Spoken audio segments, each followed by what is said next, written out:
जय हिंद दोस्तों, आपका पुनः मेरी वीडियो में स्वागत है। चलिए इस प्रश्न को हल करते हैं।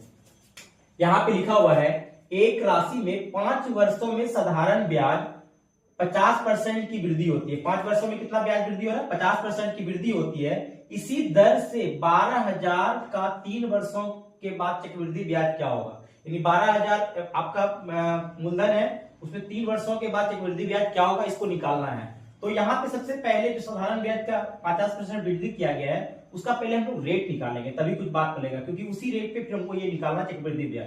तो यहाँ पहले क्या है, आपको रेट निकालने के लिए क्या करना पड़ेगा? 5 वर्ष है, 5 बराबर यहाँ आपको 50 लिखना है। ठीक है, आपका यहाँ पे रेट क्या निकल जाएगा? 50/5 को डिवाइड कीजिएगा तो यहाँ पे आपका 10% रेट निकल जाएगा। रेट क्या निकला आपका? 10% रेट निकल गया। अब देखिए इसी रेट को हम लोग यहाँ यूज करेंगे। तो यहाँ पे P कितना दिया हुआ? 12,000, समय 3 वर्ष और चक्रवृद्धि ब्याज निकालना है। तो चक्रवृद्धि ब्याज का फॉर्मूला क्या होता है? A बराबर P गुना 1 + R/100 पे पावर n होता है। n मतलब समय।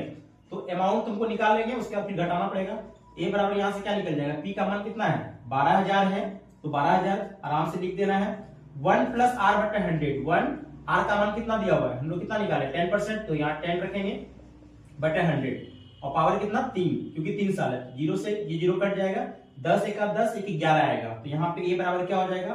12,000 गुना 11/10, पावर 3 है तो 3 बार गुना कर देना है। 11/10 गुना 11/10।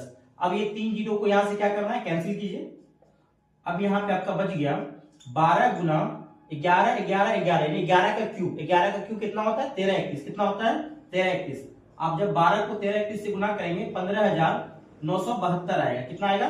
15,972। ये आपका अमाउंट आ गया और आपके पास पी कितना है? 12,000। जैसे अमाउंट पे पी घटाते तो मेरा सीआई निकल जाता है। तो सीआई बराबर कितना हो गया?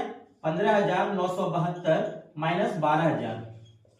तो यहाँ पे कितना निकल के आ गया? 3,972, जो कि आपके ऑप्शन सी में आपका आंसर है। तो हम आशा करते हैं आपका ये वीडियो आपको समझ में आया होगा, ये हल अच्छे से समझ में आया होगा। चलिए मिलते हैं नेक्स्ट वीडियो में।